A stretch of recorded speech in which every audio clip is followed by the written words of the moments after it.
আসসালামু আলাইকুম ওয়া রাহমাতুল্লাহি ওয়া বারাকাতুহু। আমি আজকে আলোচনা করব ঈদের নামাজের নিয়ম নিয়ে।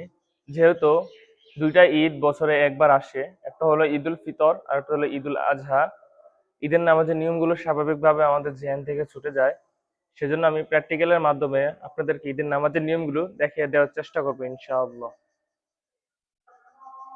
বাড়ি থেকে গোসল করে পবিত্র হয়ে ঈদগাহে আসবেন। আসার পর ইমাম সাহেবের পিছনে দাঁড়ানোর পর সর্বপ্রথম কাজ হলো আমাদের নিয়ত করা। অর্থাৎ আপনি মুখে মুখে নিয়ত করতে পারবেন, মনে মনে এরাদা করে নিয়ত করতে পারবেন যে আমি ইমাম সাহেবের পিছনে ঈদের নামাজ পড়ছি। এরকম নিয়ত যদি আপনি মনে মনে বলেন, আপনার নিয়ত হয়ে যাবে। তবে মুখে বলাটা উত্তম।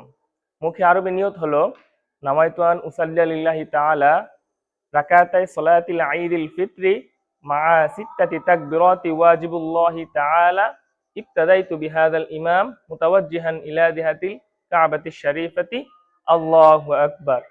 কেউ যদি আরবি নিয়তটা না পারেন, তাহলে বাংলাতে বলবেন আমি আল্লাহর সন্তুষ্টির জন্য এই ইমামের পিছনে 2 রাকাত ঈদের নামাজ আদায় করছি। বাংলাতে নিয়ত বলল আমাদের নিয়ত হয়ে যাবে। ঈদের নামাজ অন্যান্য নামাজের মতনে 2 রাকাত, শুধু অতিরিক্ত 6টা তাকবীর দিতে হয়।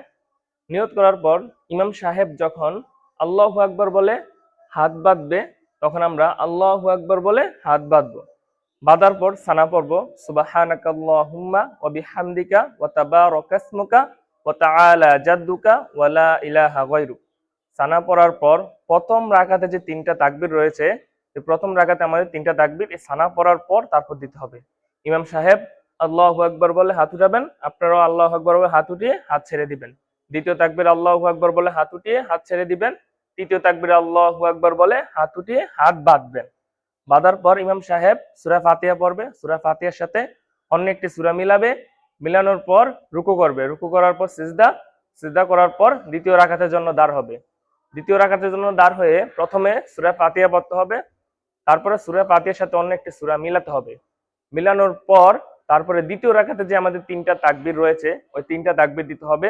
ইমাম সাহেব আল্লাহু আকবার বলে হাত উঠাবেন, আপনারাও হাত উঠিয়ে হাত ছেড়ে দিবেন। দ্বিতীয় তাকবীরও হাত উঠিয়ে হাত ছেড়ে দিবেন। তৃতীয় তাকবীরে হাত উঠিয়ে হাত ছেড়ে দিবেন। চতুর্থ তাকবীরে আপনারা রুকুতে যাবেন, রুকু করে তারপর সিজদা করবেন, সিজদা করার পর আখিরি বৈঠক, তারপর আসসালামু আলাইকুম বলে নামাজ শেষ করবেন।